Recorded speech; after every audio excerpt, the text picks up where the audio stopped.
Tess lives in Marblehead, which is only about 20 minutes from here. One cold November evening, Tess and Michael, my son-in-law, invited me over for dinner. Their son Grady was just an infant at the time, and I was thrilled to go over for a visit. Tess had been distant since the baby had been born. Distant from me, that is. She had Michael's mother, Nancy, over all the time. I loved to watch Grady anytime, I used to say to Tess. You and Michael should go out to dinner, the movie, some night, leave Grady with me. Nancy lives right here in Marblehead. I hate for you to have to come all that way, Tess would say.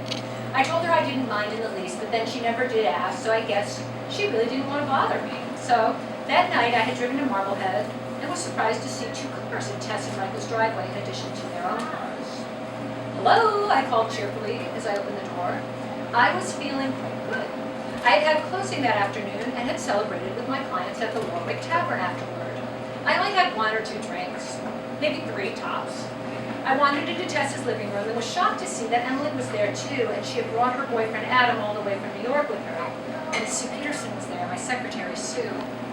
There was another woman, a stout woman with short, brassy hair. Truthfully, this woman's hair was orange. Everybody had been sitting, but when I entered the room, they all stood up. They were all smiling sympathetically at me, and my first thought was that something had happened to Grady. My legs actually became weak. It was hard to stand. Mom, Tess said, blinking back tears, come sit down. I let her lead me over to the sofa, and there I sat with Tess on one side of me, Emily on the other. I was still in a panic about the baby. That's something about me that Tess and Emily have never been able to appreciate, that everything I've ever done is for them, that my first concern is always for their well-being, theirs, and now little Grady's.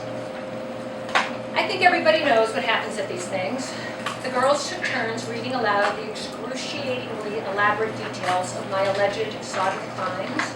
The day I drank too much at Emily's graduation party, the night I passed out, their words, not mine, I was napping before Thanksgiving dinner, the times I had staggered out to my car, and how worried they always were when I insisted on driving myself home, and then of course the DUI. I had been pulled over the summer before on my way home from Mamie Lang's, Mamie's oldest friend. We've known each other since high school, or since 3rd grade, and one night we had a little too much to drink. And as I drove home, I watched the moon out of my passenger window. I was driving past the salt marshes, and that bright orange moon seemed to tumble along the tips of the wispy seagrass right alongside me, chasing me like a playful balloon. I was on Atlantic Avenue, and when I came to the stop sign at Route 122, I saw the car. I was stopping, but I misjudged the distance, I guess, and rear-ended it. I barely tapped it. I put a tiny dent in the fender, that's all. But, just my luck, it was a state trooper. Trooper Springer, Anthony Springer, our only other local trooper, used to date Emily, and our only town cop, Sleepy Haskell, is my brother Judd's best friend. I had never even met Springer before that night. He had no idea who I was. So, at my intervention, I listened to the girls declare my various shameful lapses like tearful little magistrates. They had somehow convinced Sue to join forces with them, and she stammered something about how the clients were starting to notice. All the other brokers knew. She wept too, and like my daughters, she finished her statement by lunging at me so that she could encircle my shoulders with her arms and sob into my neck. I'm not a big hugger, but I placed my arms around each of them and tried to come up with the appropriate responses. Oh, I think I whispered. That's an interesting point of view. Really, what are you supposed to say? I knew there was no use in arguing, no point in stating my case. I had read the Betty Ford autobiography. You can't prove you're not an alcoholic once everybody has announced your affliction and tearfully told you how your disease has affected them. The more you protest, deny, as they say, the more they stoke the flames of shame that had been dancing around you since the inquest began. But there was hope.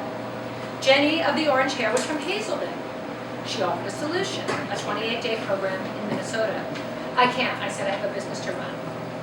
I've taken care of everything, chirped Sue. It's so slow right now, I'll just have Wendy Heatherton was then my associate broker, take over your clients. It's just a month, we'll say you're in Florida. Sue did take care of everything, and I took care of Sue just a few weeks after I returned. I fired her.